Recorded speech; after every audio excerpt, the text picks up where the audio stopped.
Tough night in Natchitoches, not what we wanted. Did not play very well early. Got into the flow of the game too late. I like the way our players fought and the way we tried to come back, but down 17 to nothing, 31-14 at halftime, just too big of a hole. I'll take responsibility for that. There's a number of things that we need to address and correct. Again, I like our spirit and our fight, but we did not play very good early, and consistently over the whole game, Northwestern played better than we did. And that being said, we have to come home. We have to correct a number of things. We have to still go out and continue to work to improve in areas. And then we got to move on because we've got a very big game this week with a very, very good Central Arkansas team. And my biggest challenge out of all this, and there's a number of things that I got to do, is to get this team back and refocused on the next task and not have a hangover left over from a disappointing game. Offensively, we got to be a little more efficient in the passing game. I think we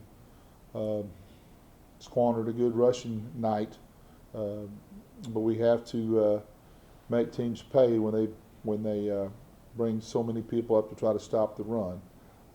We became a little too one-dimensional in that ball game. We also had 2 turnovers that we didn't score any points off of. We got to do a better job of converting turnovers when we get the opportunity.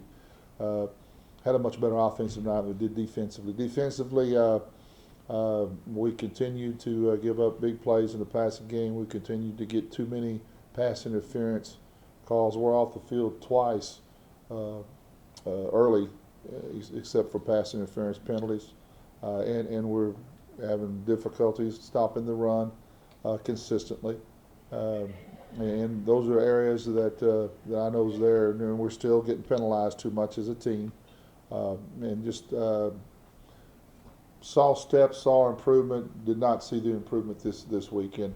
And I don't want to discredit Northwestern. I thought Coach Thomas and his team had 2 weeks to prepare. I thought they did a very good job of playing for us, and they played hard. And I don't want to take anything away from them, but we need to see improvement. Concern's a good word. My word's frustrated. I'm frustrated because we're not performing as a unit as well as I think we're capable of. I think we're more talented than we're showing, and I'm very frustrated that we're allowing the points and the yardage that we are. I thought 35 points should have been enough to win that game. I don't think we did enough job defensively to win the game. Well, they're a very good football team. They had some opportunities to beat McNeese, 2 big turnovers for touchdowns. They're very good up front on both sides. Jonathan Woodard, it's a really easy name for me to remember, I think is, if not the best, one of the best defensive linemen in the league. And I like their defensive front. I like their team. I like what they do. They're going back to their offense. They got the second leading rusher in the league, and they got 2 of the top 3 receivers in the league. So they're not just one-dimensional. They can do both. I've seen times in one game they threw it over 50 times. Against Abilene Christian, they ran it 20 plays in a row. They go with what's working, and they can take advantage. If you try to take one thing away, they can do the other. Defensively, I like their front. They're very aggressive. They're not real complicated in what they do, but they don't make a lot of mistakes. They're just a good, hard-nosed, hard-playing, physical football team, and we're going to have our work cut out for us. And again, this is I don't saying that we didn't sell Northwestern to the team, because I think we did, but this is another easy sell because you can just watch the film. They're a very good football team. It's shaking a little bit. It's shaking a little bit, and it should be. There's a lot of disappointment and frustration that you almost want to see. You don't want a team that's happy and with not playing well and losing. So